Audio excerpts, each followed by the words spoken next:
Yes, iyi ni ESPN TV2 turizera ko mumeze neza mu bice bigiye bitandukanye by'igihugu, abari mu mujyi wa Kigali, intara y'Amajyepfo, intara y'Amajyaruguru, Iburasirazuba ndetse namwe muri Iburengera bwaryo, namwe muri hakurya y'amazi mu bihugu byo hanze mu migabane igiye itandukanye, turabasuhuje turizera ko bikomeje kugenda neza.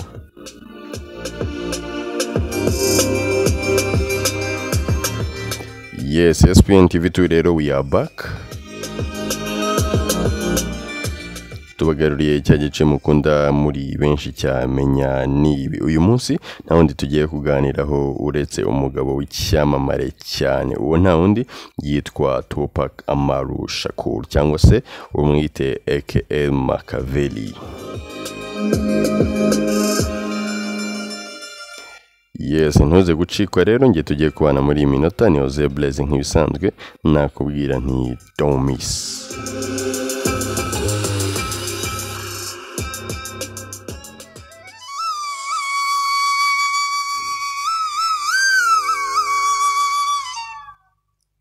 Yitwa Tupac Shakur, mu magambo arambuye Tupac Amaru Shakur, izina ry'umwimerere yitwa Lisan Parish Crooks. Amazina ya Tupac Shakur aka The Machiavelli, wavutse kuwa 16 Kamena mu 1971, avukira muri Brooklyn aho ni muri New York muri Leta Zunze Ubumwe za Amerika. Uyu mugabo kandi yapfuye kuwa 13 Nzeri ahagana mu 1996 apfira muri Las Vegas, Nevada. Umuraperi w'umunyamerika wari umwe mu mazina akomeye ahagana mu 1990 muri gangster rap.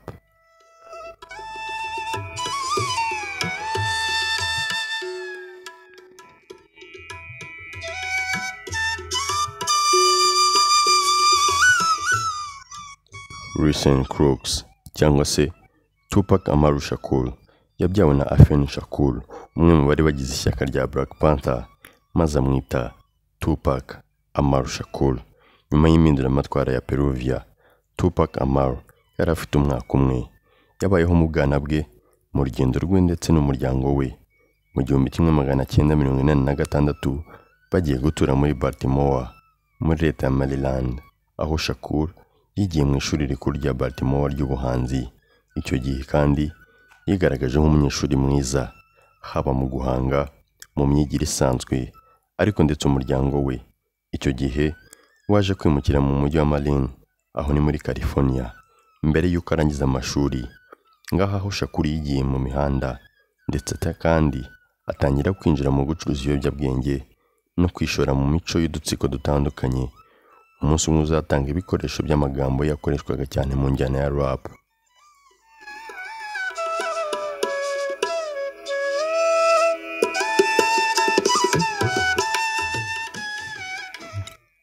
Mu 1990 Tupac Amaru Shakur yinjiye mu itsinda rya Digital Underground, itsinda rya rap ryitwaga Oakland, ryatsindiye Billboard Top 40, ryakunzwe cyane n'indirimbo nshya yiswe The Humpty Dance. Shakur yakinnye muri album ebyiri za Digital Underground ahagana mu 1991. Iyi ni EP yiwe isohora imwe mu bahungu ba P, mbere y'uko akora iya mbere ye wenyine yise Tupacalypse, yari noneho nyuma y'uwo mwaka.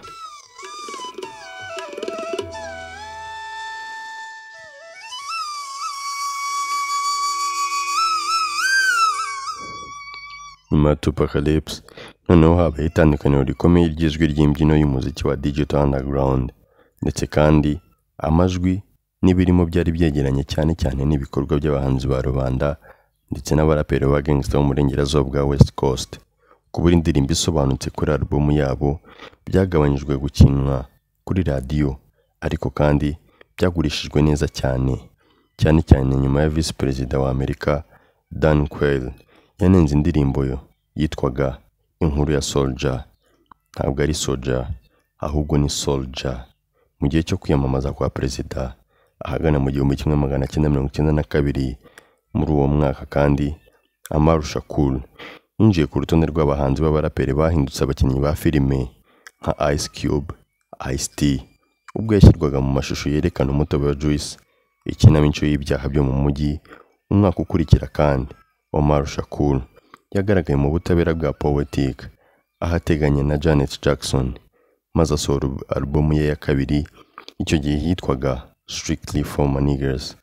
Ari alubumu kandi ntigeze itandukana n'indirimbo ziharanira inyungu ze za mbere, ariko indirimbo nka Horror ndetse na Komeza ya Heads Up.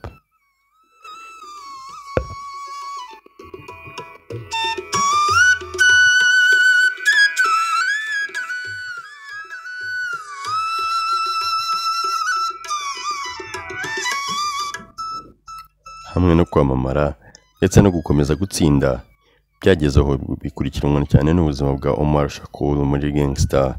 Urutonde rw'abafashwe muri icyo gihe rwasojwe n'icyaha cyo gusambanya cyangwa se gufata ku ngufu. Icyo gihe byari mu 1994 aho yari afunzwe. Igihe alubumu ye kandi ya gatatu yise Me Against the World yasohokaga mu 1995, Tupac Amaru Shakur yafunguwe by'agateganyo nyuma y'amezi 8 yari amaze muri gereza. Agisohoka asinyana na record yitwa Nice Death Row Records kugira ngo asohore indi alubumu. Iyo alubumu yitwa All Eyes on Me yayisohoye agana mu 1996, yari pin disc ebyiri kuri Tag Life. Shakur yashizemo kandi yatangiye mu mwaka wa mbere ku rutonde rwa Billboard Award kandi igurisha kopi zirenga miliyoni 5 mu mwaka wa mbere wo gusohoka kwayo byihuse, kandi akomeza kubyungukiramo ibyo yaraherutse gutsindira. Nyuma yaho kandi Shakur yasubiye muri Hollywood aho yakinnye muri filime yitwa Bullet, aho hari mu 1996, ndetse kandi yongera no gukina muri filime yitwa Gridlock. Icyo gihe cyari mu 1997.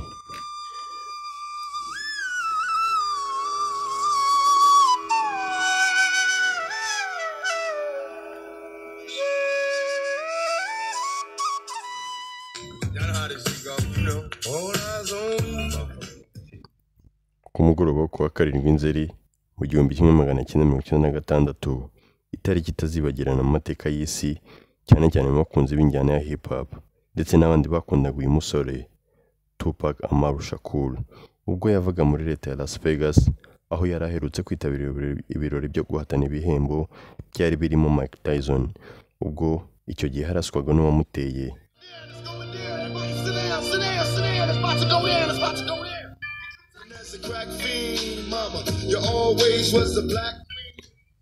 Ibyabaye muri iryo joro abantu benshi bemeza ko ari ibisubizo by'amakimbirane akomeje kuba hagati y'Iburasirazuba bwa rap ndetse n'Uburengerazuba bwa rap byatangije isi y'imyidagaduro. Shakur Omar yapfuye nyuma y'iminsi 6 nubwo umwuga wo gufata amajwi ari muto, ariko Tupac Amaru Shakur yasize umurage urambye mu muryango wa hip hop. Ukwamamara kwe nta cyagabanutse nyuma y'urupfu rwe, kandi igihe kinini ibihangano bye nyuma byinshi byaje gusubirwamo, ndetse n'ibintu byari bisanzwe kandi byinshi byari bifite ireme rwose. Byemeje ko alubumu nshya ya Tupac yakomeje kugaragara neza mu kinyejana cya 21. Tupac Amaru Shakur yapfuye nyuma yo kwinjizwa muri Hall of Fame aho hari muri 2017. Hall of Fame icyo nayikubwiraho nuko ari nka sinye cyangwa se icyubahiro baba bagwaye nk'umuntu wakoze ibintu bitangaje cyangwa se amateka mu bikorwa runaka ruherereyemo.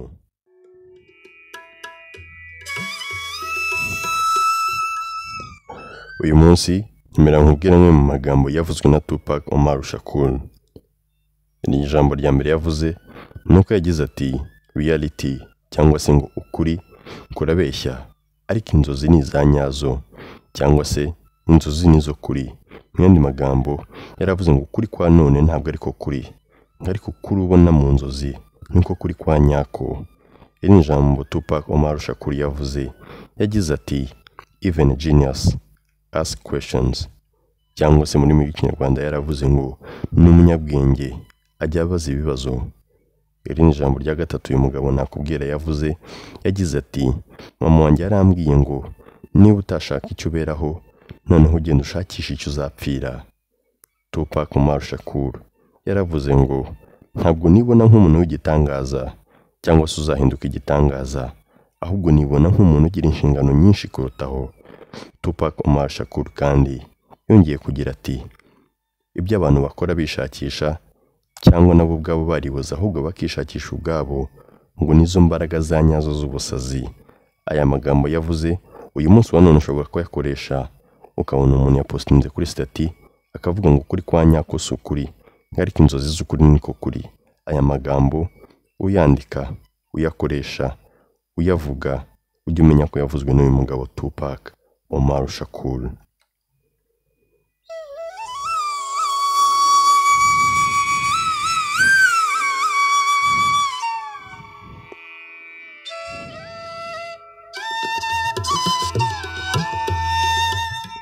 Yes, ngaye nguko rero aya Tupac Umar Shakur cyangwa se aka The Machiavelli wavutse kwa 16 Kamena mu 1971, aza kandi kuva mu mubiri kuwa 13 Nzeri mu 1996 apfira muri Las Vegas. Uyu mugabo kandi ikindi namukubwiraho nuko hari ibikorwa bimwe na bimwe byagiye bisohoka nyuma yuko yitabye Imana, dore ko hari filime yakinnye yitwa Gridlock nakubwiye hejuru, aho yayikiniye muri Hollywood ikaza gusohoka mu 1997. Uyu mugabo yakoze amateka akomeye, dore ko yahawe ibyubahiro mu bintu bitandukanye. Kuri grave yiwe cyangwa se ku gituro cye bahubatse stati imuranga yanditseho amazina ye nyakuri Tupac Umar Shakur, ndetse ahabwa n'ibindi bihembo bitandukanye birimo Hall of Fame nakubwiye ahawe mu 2017. Yes, wakoze kubana nanjye rero, ngiye wumva ganira Jose Blaze nk'ibisanzwe, nakubwira nti ciao ciao.